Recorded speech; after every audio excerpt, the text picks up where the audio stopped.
வெல்லும் சனநாயக மாநாடு விசிகா எடுக்கக்கூடிய இந்த மாநாடு அப்படிங்கிறது தமிழகத்திற்கு இப்போ தேவைதான் அப்படின்னு நினைக்கிறீங்களா? வெல்லும் ஜனநாயக மாநாடு சிறுத்தைகளின் அடுத்த பாய்ச்சல். பல்லு போன பிறகு நீ பாஞ்சான்னா பதுங்கினா அப்படின்னு தான் நான் கேட்குறேன். இப்போ நீங்கள் மாநாடு போட்டோன்னே நீங்கள் அந்த ஜனநாயகத்தை பறித்து எல்லாருக்கும் கொஞ்சம் போஸ்ட் அனுப்பிச்சிடுவீங்க. இதுதானே உங்கள் ஜனநாயக வெல்லும்ங்கிறது எது? ஐஎன்டிஏ கூட்டணி, ராகுல் காந்தி கட்சி, காங்கிரஸ் வந்தால் ஜனநாயகம் வென்றுடும். அதானே? அதுக்கு தான் ஒட்டுமொத்த இந்தியாவில் இருக்கிற உங்கள் கூட்டணியில் இருக்கிற தலைவர் எல்லாரையும் கூப்பிடுறீங்க. இப்போ இவங்கெல்லாம் ஜனநாயகவாதி, இவங்கெல்லாம் தீவிரவாதி, அப்படி இருக்கிறவங்க அப்படிதானே? பூணூல் தான் எங்களுக்கு எதிர்ந்தீங்க.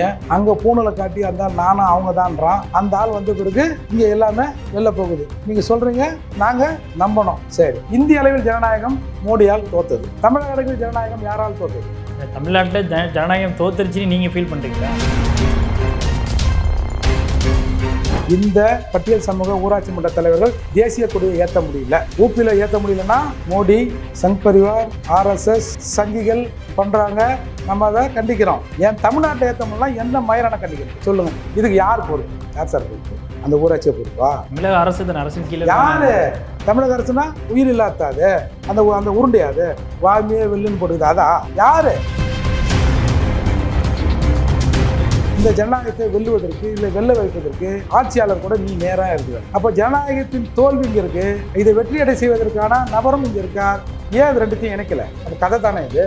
ஏற்கனவே விட்ட பல கதைகளில் இது ஒரு கதை.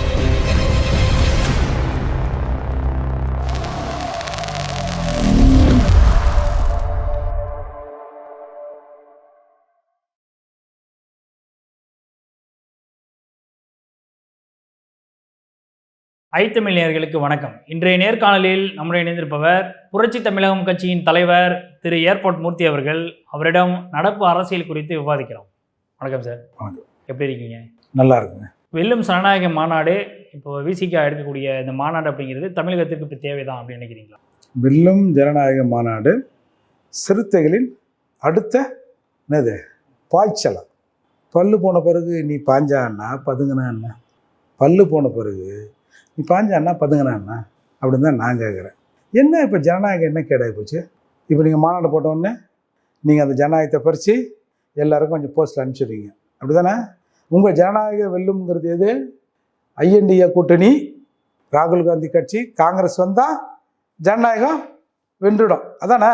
அதுக்கு தான் ஒட்டுமொத்த இந்தியாவில் இருக்கிற உங்கள் கூட்டணியில் இருக்கிற தலைவர் எல்லாரையும் கூப்பிடுறீங்க.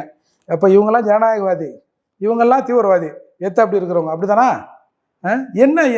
அதாவது ஒரு தேர்தலுக்கு எல்லாரும் கூட்டம் போட்டாங்க, நம்மளும் ஒன்று போடணும். அதுக்கு ஏதாவது ஒரு பேர் வைக்கணும். அப்போது என்னத்தையும் ஒன்று வைக்க வேண்டியது தானே? ஏற்கனவே மண்ணுரிமை மாநாடுன்னோம், மண்ணை வாங்கி கொடுத்துட்டோம். கல்வி உரிமை மாநாடுன்னோம், கல்வியை வாங்கி கொடுத்துட்டோம். பெண்ணுரிமை மாநாடுன்னோம், அது கதையை முடிச்சிட்டோம். அப்புறம் என்னென்னவோ மாநாடுன்னு சொன்னாங்க. ஈழம் வெல்லுன்னாங்க, ஊற்றி மூடிட்டோம் ஈழத்தை. இப்போ கடைசியாக ஜனநாயகத்தை வெல்ல போகிறோம், வெல்லும் ஜனநாயகம்னு நடத்த போகிறீங்க. ஆனால் உங்களை நான் பாராட்டுறேன். எவனுமே யோசிக்காமல் இந்த வார்த்தையை யோசிக்கிறீங்க தெரியுங்களா? இந்த ஒரு பேரை கேட்சிங்காக வைக்கணும்னு. அதில் சிறப்பு, அதில் நீங்கள் வெற்றி.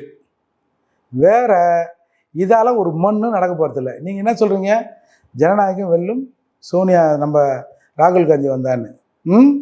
மோடி கூட தன் பூநிலையை அவிழ்த்து காட்டினதில்லை. இதே ராகுல் காந்தி தன் பூநிலை அவிழ்த்து நானும் சுத்த பிராமணன் தான் காட்டினாரா இல்லையா? ஏண்டா ஒரு பூணூல் போட்டவன் இங்கே சொல்லுவீங்க பூணூல் தான் எங்களுக்கு எதிர்ன்னுவீங்க. அங்கே பூணூலை காட்டி அந்த ஆள் நானும் அவங்க தான்றான். அந்த ஆள் வந்த பிறகு இங்கே எல்லாமே வெளில போகுது. நீங்கள் சொல்கிறீங்க, நாங்கள் நம்பணும். அப்படி தானே? சரி, இந்திய அளவில் ஜனநாயகம் மோடியால் தோத்தது. தமிழக அளவில் ஜனநாயகம் யாரால் தோத்தது சொல்லுங்கள். யாரால சார் தோத்தது? தமிழ்நாட்டில் ஜனநாயகம் யாரால தோத்துருக்கு? தமிழ்நாட்டில் ஜனநாயகம் தோத்துருச்சுன்னு நீங்கள் ஃபீல் பண்ணுறீங்களா? வேற என்ன நீங்கள் ஃபீல் பண்ணல? ஏன்னா இல்லை கேட்குறேன், உங்களுடைய பார்வையிலேருந்து அது அந்த ஜனநாயகம் தோத்துருச்சு அப்படின்னு நினைக்கிறீங்களா? ஆமாம், என் ஜனங்க பீ தண்ணியை குடிச்சிட்டோம். இன்னும் ஒரு வருஷமாக எவன் பீயை போட்டான்னு ஜனநாயகம் தோற்று போய் நிற்கிறோம். எங்கள் பையன் பள்ளிக்கூடத்துக்கு போனால் கத்தியால் வெட்டுறான். அங்கே ஜனநாயகம் தோற்றுருக்குன்னு நான் நினைக்கிறேன்.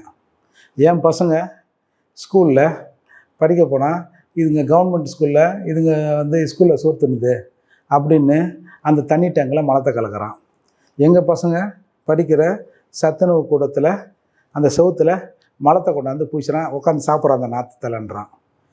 எங்கள் பசங்க படிக்கிற பள்ளிக்கூடத்தில் பூட்டில் மலத்தை வைக்கிறான். அங்கே ஜனநாயகம் தோற்றுருக்குன்னு பார்க்குறேன். 2 பேர் குளிச்சுட்டு வந்தால் அவனை அடித்து பிடிச்சி அவன் வாயில் சிறுநீர் கழிக்கிறான். அங்கே ஜனநாயகம் தோற்றுன்னு நினைக்கிறேன். எங்கள் ஊராட்சி மன்ற தலைவர் ஒருத்தவங்க ஜெயிச்சுட்டு கிட்டத்தட்ட 2 வருஷமாவது ஊராட்சி மன்ற தலைவராக பதவி ஏற்க முடியல. அங்கே ஜனநாயகம் தோற்றுக்குதுன்னு நான் நினைக்கிறேன். இங்கே திமுக ஆட்சியில் ஒரு தீண்டாமை ஒழிப்பு முன்னணி ஒரு சர்வேயை வெளியிட்டு தமிழ்நாட்டில் இருக்கிற வட மாவட்டத்தில் இருக்கிற தாழ்த்தப்பட்ட இந்த பட்டியல் சமூக தலைவர்கள், ஊராட்சி மன்ற தலைவர்கள் எந்தெந்த ஊராட்சிகளில் சாதிய வன்கொடுமை அனுபவிக்கிறார்களோ ஒரு லிஸ்ட்டை போட்டான். அதில் முதன்மையானது 20 ஊராட்சிகளில் இந்த பட்டியல் சமூக ஊராட்சி மன்ற தலைவர்கள் தேசிய கொடியை ஏற்ற முடியல.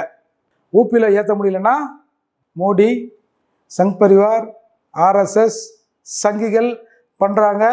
நம்ம அதை கண்டிக்கிறோம். ஏன் தமிழ்நாட்டில் ஏற்ற முடியல, எந்த மயிரான கண்டிக்கிறது சொல்லுங்கள்? இதுக்கு யார் பொறுப்பு? யார் சார் பொறுப்பு? அந்த ஊராட்சியை பொறுப்பா? தமிழக அரசு கீழே யாரு? தமிழக அரசுனா அதுனா போனமா? அது உயிர் இல்லாதாது அந்த அந்த உருண்டையாது வாமியே வெல்லுன்னு போட்டுக்குது. அதா யாரு? முதல்வர் ஸ்டாலின் அவர்கள் தான் பொறுப்பு. அப்போ எங்க ஜனநாயகம் தோத்துது?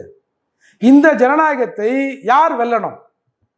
மோடி இந்த மாதிரி எங்கள் ஊரில் இந்த ஊராட்சி மன்றத்தில் கொடியாத்த விட மாட்டுறாங்க. நீ வந்து சிஎஸ்எஃப் அனுப்பு, மத்திய துணை இராணுவத்தை அனுப்பு அப்படின்னு மோடிக்கிட்ட சொல்லி கொடியாத்த இல்லையா அவங்கள சாவுங்க. நீங்கள் எஸ்சின்னா கொடியேற்றுவீங்களா அப்படின்னு மோடி அந்த படையை அனுப்பி நம்மளை காப்பாற்றலை சொல்லலாமா? சொல்லுங்கள் சார், சொல்லலாமா? அது எப்படி பொருத்தமாக இருக்கும்? இங்கே இருக்கக்கூடிய ஊராட்சியில் இருக்கக்கூடிய ஒரு அங்கம் தானே அது. அங்கம் நம்ம கண்ட்ரோலு, நம்ம முதல்வர், நம்ம காவல்துறை. முதல்வர் நினச்சாருன்னா ஏய் 20 ஒரு 4 போலீஸ் போங்கய்யா கொடி ஏற்ற சொல்லுங்க. எவன் மறிக்கிறான் அந்த நான் இங்கே இட்டுவா பிடிச்சினுவா ஒரு பால் வண்டி அனுப்பு செய்யலாம்ல. கண்ணுக்கு தெரிஞ்ச ஜனநாயகம் செத்து போய்க்குதியா? நீ இல்லாத ஒன்று எங்கேயோ சொல்கிற, நான் உனக்கு ஆதாரங்களை தரேன், கண்டுபிடி. நீ கூட தானே இருக்க. ஐயா ஜனநாயகம் இல்லைன்னு மாநாடுன்னு ஒன்று போட்டிருக்கேன். இது கூட ஜனநாயக பாதிப்பு தானே. அதை நான் சொன்னது ஒன்று. அதை மாதிரி பல விஷயங்கள் அந்த ஆய்வில் சொல்லியிருந்தாங்க. ஏதாவது ஒன்று, இந்த ஊராட்சியில் ஜனநாயகத்தை நாங்கள் வென்றுவிட்டோம், ஜனநாயகத்தின் அந்த என்ன சொல்கிறது அந்த தோற்றத்தை நாங்கள் இங்கே நிறுவி இருக்கிறோம். இந்தியா முழுக்க நீ போய் பிடுங்கிறத நிறுத்து. இந்தியா முழுக்க ஜனநாயகம் வாழுது, ஷாவுது, எக்கன்னா கெட்டு போட்டோம். எவனுக்கு தேவையோ அவன் போராட்டம். என் ஊரில் ஜனநாயகம் செத்துருக்குன்னு நான் சொல்கிறேன். இந்த ஜனநாயகத்தை வெல்லுவதற்கு இல்லை வெல்ல வைப்பதற்கு ஆட்சியாளர் கூட நீ நேராக இருக்கிற.